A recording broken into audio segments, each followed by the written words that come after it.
my election campaign for the Lok Sabha elections. I would just like to make a few remarks about the significance of this election. The 18th Lok Sabha election is not an ordinary election, because I think this election will determine the future of democracy in India. If you think that I am making an exaggerated statement that can be dispelled by the fact that at no time in earlier elections have we faced such a situation. Two chief ministers, elected chief ministers of the opposition-ruled states, are in jail today. Arvind Kejriwal of Delhi and Hemant Soren of Jharkhand. This itself shows that the ruling party and the Modi government believe that there can be a democracy without the opposition, and they are determined to crush the opposition. There are scores of other opposition leaders, including ministers and state governments, who are today either in jail or facing investigations by the central agencies like the Enforcement Directorate or the CBI or the Income Tax Authority. Some of the opposition parties are being attacked through their finances. Suddenly the income tax has woken up and found that these parties have been not maintaining their accounts properly, and accounts are being frozen. We are being slapped with tax notices. Last year my party had got ordered to pay nearly 16 crores as tax. We contested that. We have gone to the Delhi High Court, so it is not yet implemented. So it is a struggle for the opposition parties to face this election. There is no level playing field. So this is why I said that these elections are going to be consequential for Indian democracy itself. This is the first point I'd like to make. The second is that if you see the campaign being conducted by the BJP leadership, particularly the Prime Minister, Shri Narendra Modi, you'll find that continuously he is raising issues which are nothing to do with the major policy questions and problems of the people, but continuing to harp on communal and religious issues. I'm not sure what he will speak in Kerala. I'm told he's there today in Thiruvananthapuram. He changes his tune according to the states, I think, where he goes. But in North India, every day he's attacking the opposition parties. What for? He says you are insulting Lord Ram. You are having a hatred for the Ram temple. You are people who are against Lord Ram. These are election speeches being made. There is the main leader of the ruling party and the Prime Minister of the country attacks the opposition, saying you are against a religious deity, you are against the temple, and that means they are rousing religious feelings or passions against the opposition parties. We have complained to the Election Commission about these speeches. But what I'm pointing out is that whatever the BJP says in its election manifesto, which they released yesterday, but the main theme today in most parts of the country is to create communal polarization, to rake up religious issues and target certain sections of the people and the opposition on these grounds.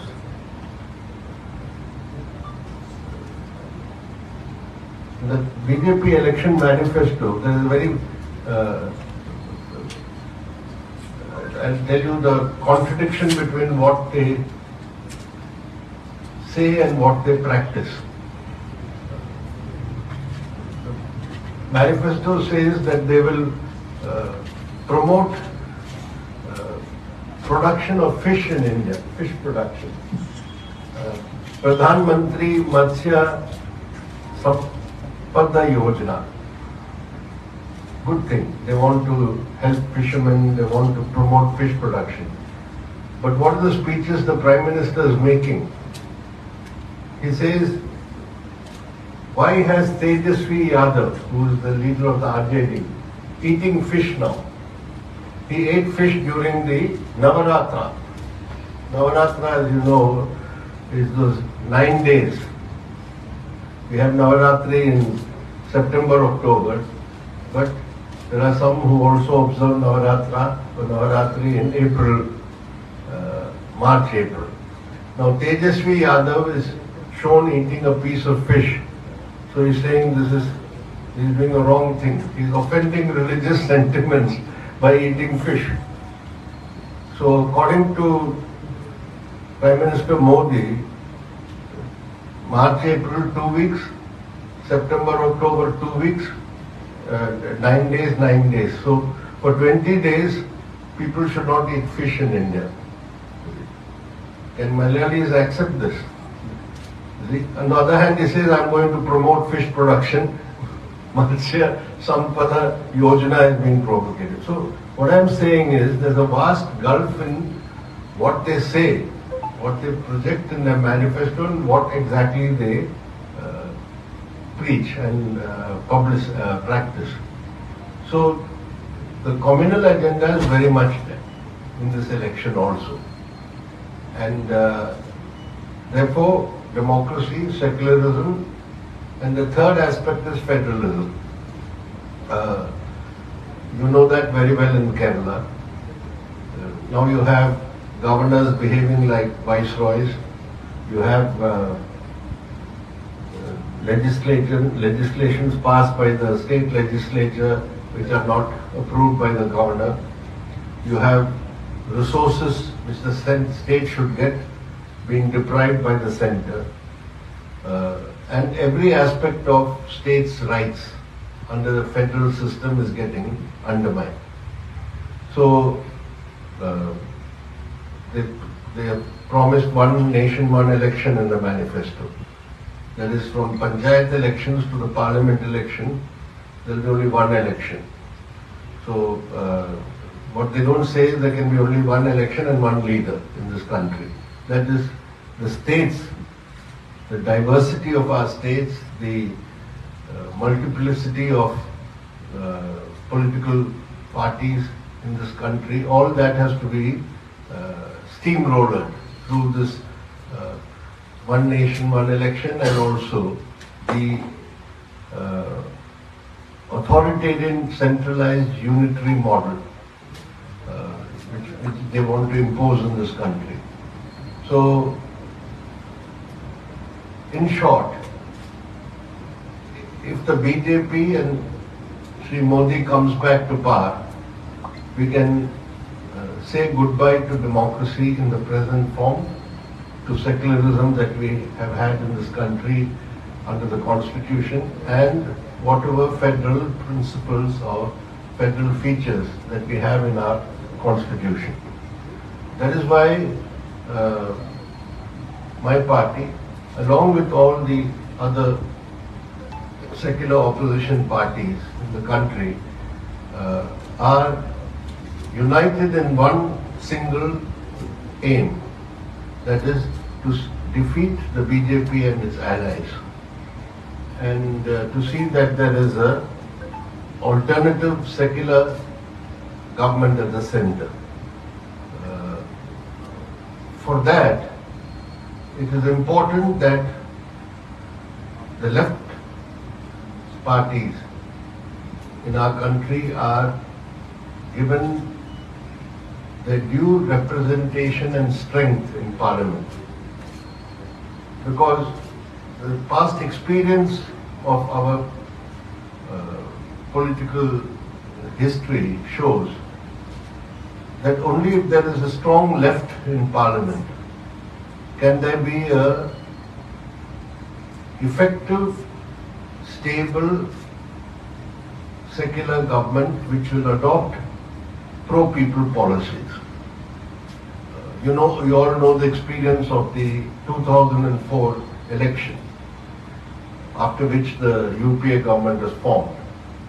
And the policies which were adopted by that government were also greatly due to the intervention of the left, because the left was a strong presence in Parliament. Whether it is the Rural Employment Guarantee Act, which now is the NGNREGA, or the Forest Rights Act, or the Right to Information Act, and so on. So it is very important that after all the damage that has been done in the last 10 years of the Modi government, damage to democracy, damage to secularism, the pro-corporate policies and agenda, if all this has to be reversed, you need a strong left intervention in Parliament and in national politics.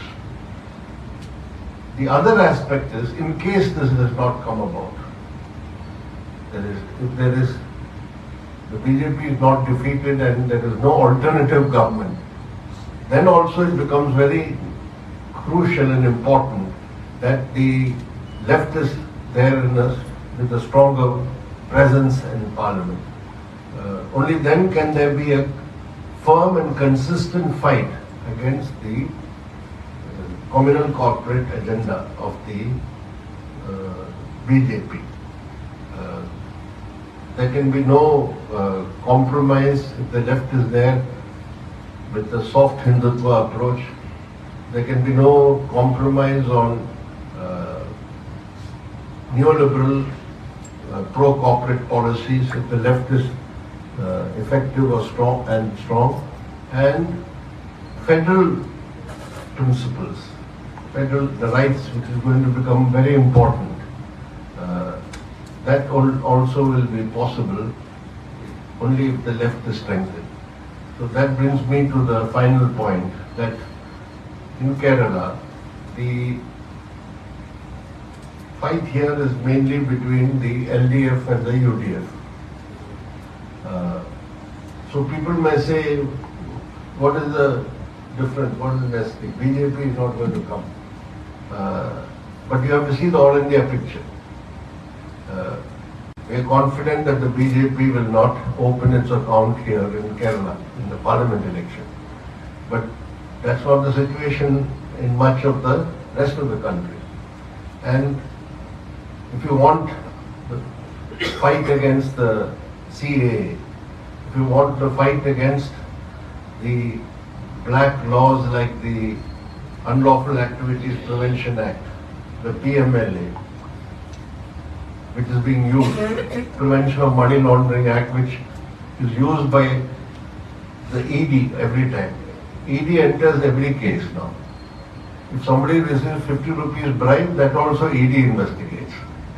It is not the job. Normally, bribery and corruption of public servants is under the CBS, the Prevention of Corruption Act. Now ED comes into everything. This is unlawful. So all this, if you want to fight, and most important, as I said, you have to fight for the rights of the states, for federal principles. Then you need the left. And that is why the LDF must establish a big victory in Kerala so that the fight at the national level for democracy, for secularism and for federalism can be ensured. So our aim in this election is to completely reverse the verdict of the last election, last parliament election. We hope that there will be a complete turnaround, that the LDF will be now able to win decisively with a big majority in Kerala. So this is why I thought it's necessary to put the contest here in Kerala in the national perspective and the importance of the success of the LDF in Kerala. Thank you. Yes. CPIM is facing a situation where its national party status itself is in threat. So how you are planning to increase your presence and as well as win more seats outside Kerala? You see, there are different criteria for becoming a national party, getting recognition as a national party. One criteria is you must have 2% of the seats in the Lok Sabha from more than 2 states. We don't have that now. We need at least 11 seats in the Lok Sabha. But we are still a national party. Because there is another criteria that if you get recognition as a state party in 4 states, then you qualify.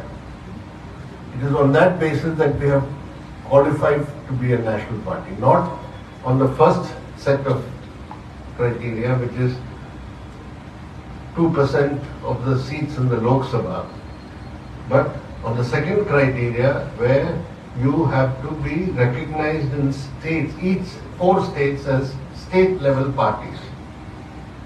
So, I don't think the parliament election will determine this for us.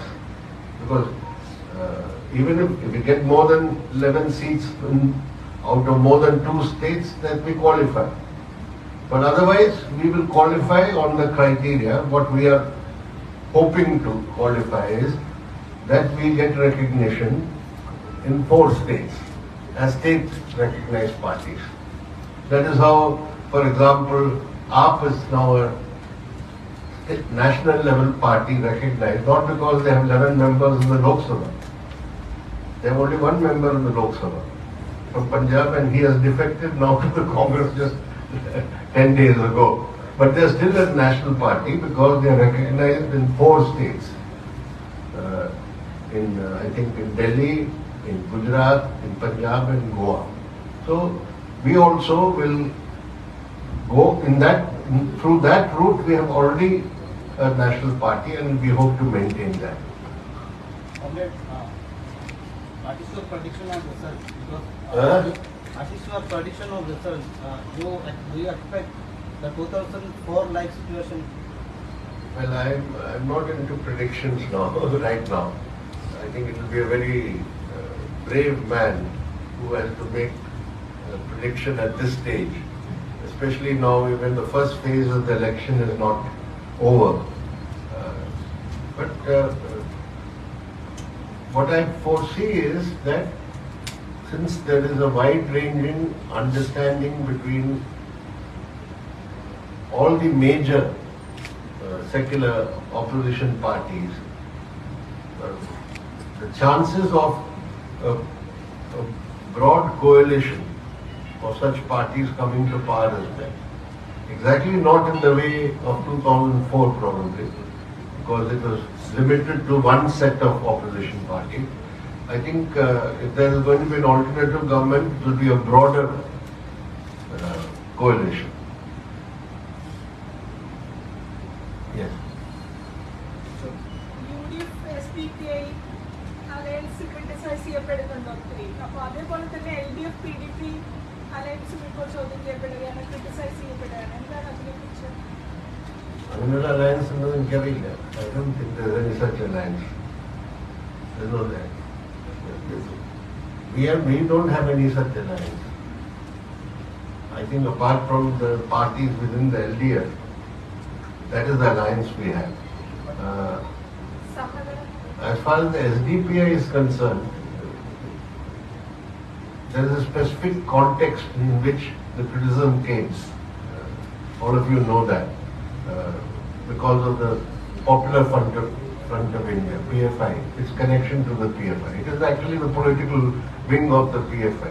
I think it is in that context that criticism came. But PDP declared support for LDF openly. Yeah, but I don't know whether you can equate the PDP and the SDPI in the same boat, because I mentioned the context of criticism of the SDPI is because it is a political wing of the Popular Front of India. Yes. I'm Sahil from ANI. My question is, you raised about what Prime Minister Modi spoke today in his rally. There is a federal fight which is going on between Kerala and centre. He did mention that Congress LDF used Kerala as a centre for the loot and corruption. How do you respond to the comments made by the Prime Minister? No, that's the other thing. I forgot to mention that. One is, of course, I told you the Ram temple, that agenda, that is one. The other is everywhere he goes around, he calls all the opposition parties corrupt. The India bloc is an alliance of corrupt parties. These are all indulging in corruption, etc. I am a bit amazed that the Prime Minister can keep talking like this after the revelations about the electoral bonds. As you know, the electoral bonds case was fought by the CPIM in the Supreme Court. We filed the case in 2018. The Supreme Court took its own sweet time. It took them 6 years to decide this is unconstitutional. Anyway, it's good. It took them 6 years, but still something. But after that, what is the electoral bond scheme? Thanks to the media, a lot of investigation of the people who bought bonds and who bought the bonds, all that is now established. It shows that it was the biggest bribery cum extortion racket being run officially, legally by the ruling party. So after running such a racket which involved 8,252 crores for the BJP, to call other opposition parties corrupt, wherever he goes to Tamil Nadu, he says the DMK is running a corrupt government. He'll come here and says we are running a corrupt government. Well, he has been presiding over a scheme which they got through Parliament, amending various laws, and then giving quid pro quo. I mean, the quid pro quo, everything has been tracked down. I pay so much and I get a certain clearance, environmental clearance. I pay so much, I get a contract. And the other more damaging thing is, those who don't pay, they get visited by the ED or the income tax. And then they pay bonds. And then the case gets disappear. So in fact, one of the things we have demanded in our election manifesto is a court-monitored investigation into all these cases of bribery and extortion which the electoral bonds has exposed. There's an ongoing discussion regarding the candidature of Rahul Gandhi from Kerala, especially why not? And the CM himself severely criticized Rahul Gandhi and Congress for contesting from Kerala against an India alliance partner. So what's your take on that subject? Well, we made the same criticism last time also. It's not a new criticism. That is in 2019 also, we could not understand the logic and the political necessity to fight a seat in Kerala. Not just Wayanad. Could have been any other seat in Kerala, you see. Where your main opponent is the LDF. Last time also we raised it saying why Wayanad and why in Kerala. So the same question we have posed this time, that you are fighting a big battle against the BJP. You are a national leader of the main opposition party, and why you have to turn your guns or attention to one of the parties who you yourself say is along with you in the India Alliance or India bloc. So that is a poser. We think that does not send a good signal around in the country. Sir, you said that central government using investigation agencies against opposition leaders and opposite ruled governments. Here in Kerala, ED investigation against Veena Vijayan, daughter of CM. Do you think is the same? I first of all fail to understand where ED comes into the picture. What little I know of the case, it's about one private company having a contract and giving some money to another private company. Payments are made through check. ED looks into money laundering cases. It is empowered under the Prevention of Money Laundering Act. So where is the ED coming into this picture? I can understand if there's income tax, somebody says you're not paying your tax, etc. So the ED is being used more as a political instrument, not only in this case, but in a large number of cases around the country. Here also. Definitely here also. Are you saying that this is a politically targeted case? I'm saying that the ED coming into this case is definitely politically motivated. Our Kerala CM has continuously alleging Rahul Gandhi that he doesn't raise a word against BJP at the center or anywhere in India. This is the main whole campaign by the Kerala CM. Do you think I don't think that he has said that. He has made some criticisms about the Congress party stand, for example on CA. No. He directly telling that He doesn't say Rahul Gandhi particularly. doing nothing against Rahul Gandhi's candidature in Wayanad he might have criticized, but I don't think he has said that. He even said that Rahul Gandhi did go to Manipur, and we had seen Rahul Yeah, and Gandhi also he is telling that he is against BJP. He is I am not aware of that. always keeping mum on BJP in all issues. And That I is don't the think main criticism by the... he has made some criticism not only of Rahul Gandhi but of Congress party on certain aspects. No, and also one more thing, this time Delhi Chief Minister was arrested. Like I see, Arrested by the complaint raised by the Congress officer. if you know your facts, I can give you the date when the Congress leader in Delhi first lodged the complaint. It is a fact the first complaint was lodged by the Congress leader. But it was not raised even Why do you want to go against facts? by the app. And he didn't raise such a complaint against Congress or Rahul Gandhi. The Congress leaders have gone and record there, I can show you. I live in Delhi. Why has he not been arrested so far? When they arrested Manish Sisodia, they said, why not Kejriwal? That was their position. It's a fact. Comrade, in Congress manifesto, the manifesto says anything about CA. How do you see that? In Congress manifesto, it is silent about the CAA. Yeah. How you see that?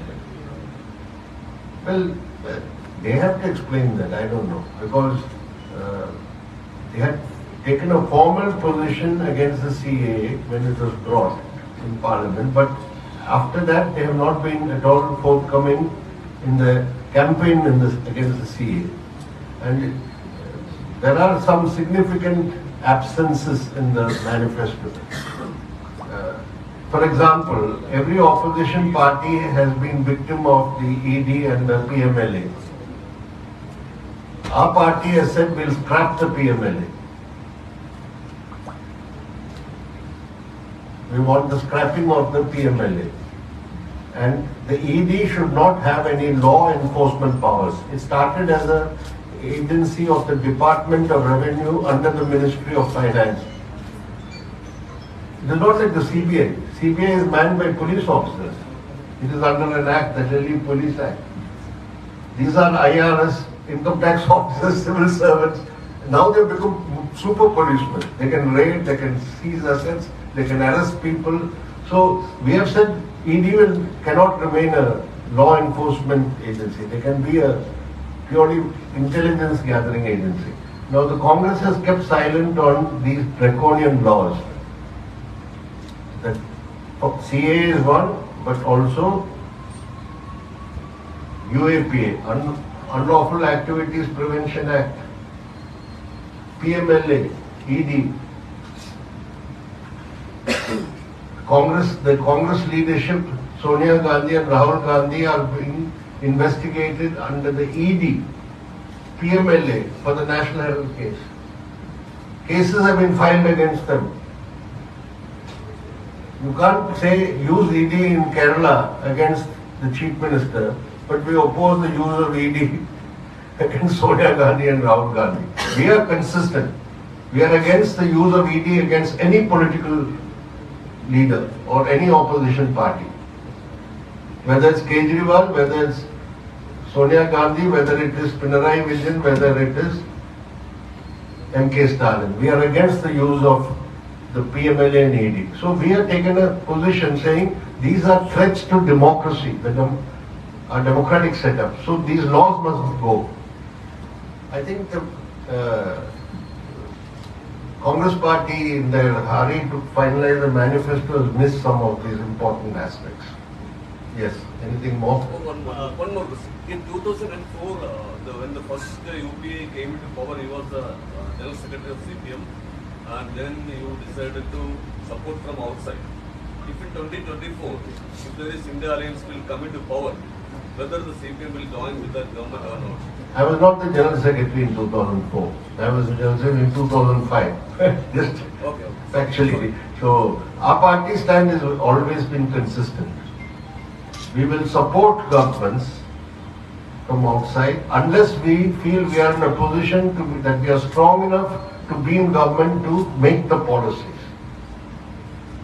If we can determine policy, we have got the strength to get that policy implemented, then we may join the government. Otherwise, we will hope that we'll come to some understanding with them on some common minimum program and support them on that basis. If the situation changes after this election, different matter, I can't say. But if we have not got the strength to actually be in the government and make policies that we want and get them implemented, only then we join governments. Otherwise, we'll make sure there is a secular government, alternative government. But there is a chance for joining with that government. I told you, normally we don't unless we are in a strong enough position. That's been our position even in state governments from the beginning. We have been part of opposition groupings in many states. Kerala, we joined the government in 1967. In Bengal we joined, but we didn't join in Bihar, we didn't join in UP, because we had only very few MLAs, but we supported the opposition government then. Yes. Anything more? So yesterday, Shashi Tharoor said that there is in Lok Sabha, CPM, there is not more space and more time will not get in discussions in Parliament. How do you react? That he hopes that we won't get that many MPs. He wants us to become inconsequential Parliament. But then I told you, 2019 will not repeat this time. As far as Kerala is concerned, I told you the position is going to be a complete reversal. So what he means is you must have at least 5 MPs to be constituted, recognized as a group in the Lok Sabha. That situation won't come again for CPI. Today morning, Prime Minister lashed out at Huh? Today morning, Prime Minister lashed out at CPIM saying that the party looted the people in Thiruvananthapuram. Sorry, what did he say? I don't know. The Prime Minister said that party looted the people, common people. That's exactly what I'm saying. The man who created electoral bonds and instituted legalized political corruption in India has the gall to call all other political opposition parties corrupt. He's doing it in all the opposition states, not only in Kerala. When he goes to Tamil Nadu, when he goes to Bengal, he goes to any opposition party, his first charge is they are looting that state, they are corrupt. While he has presided over the most corrupt scheme, and is all documented. So State Bank of India tried to prevent giving the details. You can see how much money has gone from which company, for what purpose, etc. So the only thing is they legalized it. They said you can give loss-making companies can give huge donations. Earlier the law was for parties, companies can give donation to political parties up to a maximum of 7.5% of their profit, average profit over 3 years. That was a law, company law. They amended it and said no need. Anybody can give as much. Even if you're a loss-making company, you can give hundreds of crores of rupees. Where does that money come from? So, unfortunately, other parties also have taken bond money, much little. Congress party got very little compared to BJP, but they also took. Otherwise, they should be asking, why is so-and-so company which is making my phone, the mobile service provider on my phone, he shows he's making 65,000 crores loss. But he has given 450 crores bonds. Bharti Airtel, 450 crores, loss of 65,000 crores. It's in his books. Why? Because spectrum auction. The government has changed now. They are going to give a certain spectrum without auction. They want it without auction. They got it done. So this type of corruption is not corruption, it's all legal. So who's he to charge other opposition parties about this? Okay. Sir, as a regular critic of Congress, you are a regular critic of Congress. What is your advice to Congress? No, I'm not a critic of Congress. I'm a well-wisher of the Congress. I hope that, as I said, the reality is in India, they are a major opposition party. If they don't fight BJP effectively, it's bad for the country.